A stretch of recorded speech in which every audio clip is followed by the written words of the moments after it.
Hey Fit family, Coach Kirsten here. Today I'm going to talk to you about how many calories you need to either burn or remove from your diet to actually lose weight.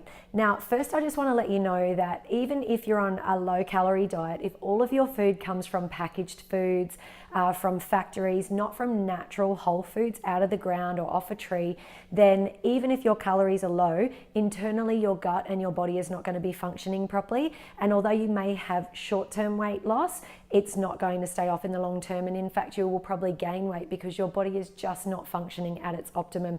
So I'm referring to wholesome, nutritious foods. Likewise, if you have had a calorie restricted program for quite a long time, chances are if you're over exercising and you're not having enough calories, you could be having trouble losing weight because you're actually not eating enough or enough of the right foods.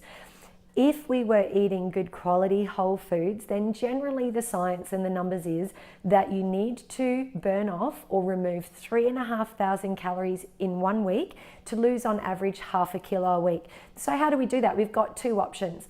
A option is to remove 500 calories a day from your diet. That makes up your 3,500 a week, just through food and better food choices, reducing portion sizes slightly, maybe cutting out some of the foods that are higher in calories, denser in calories.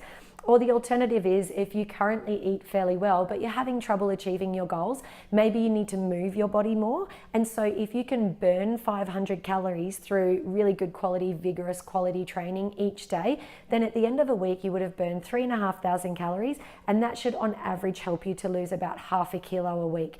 So it's generally a numbers game.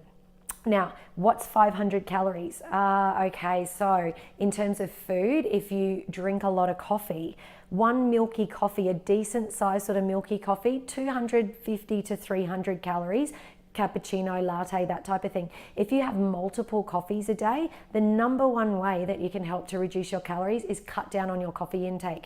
So you may just have your coffee at your favorite time of the day. Maybe that's first thing in the morning or when you get to work for your first meeting or after you've dropped the kids off at school. So I'm not going to tell you to cut it out altogether. That's unrealistic, and I'm all about being realistic.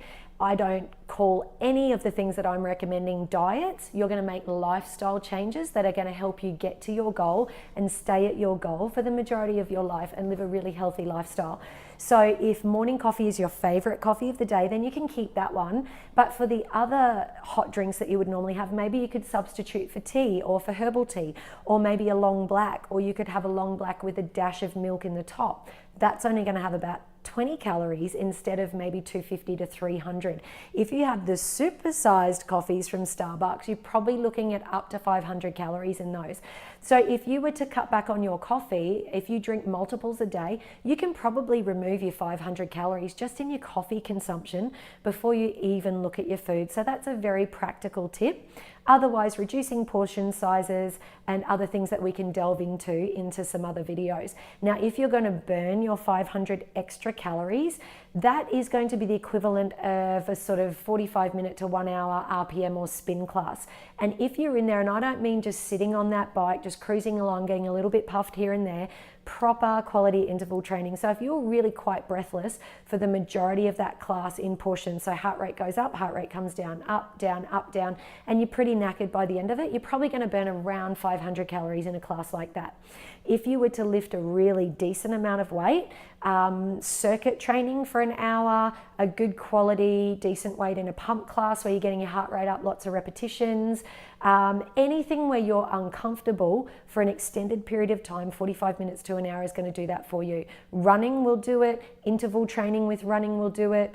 Walking is only going to burn about 300 calories in an hour. So you'd have to walk for nearly 2 hours to burn the same amount of calories that you would require to hit your 500 calories a day and your half a kilo at the end of the week. So keep that number 500 in your head, give or take, and that's going to be really helpful for you to sort of, rather than counting calories and everything that you're eating, reverse engineer it. So if this is currently what I eat, I'm going to take out 500 calories from that. If this is currently how much I'm exercising, I'm going to add another 500 calories of burning through exercise to help me just trim down and get closer to my goal weight. I hope that's really helpful, and I've got a lot of other great tips for you.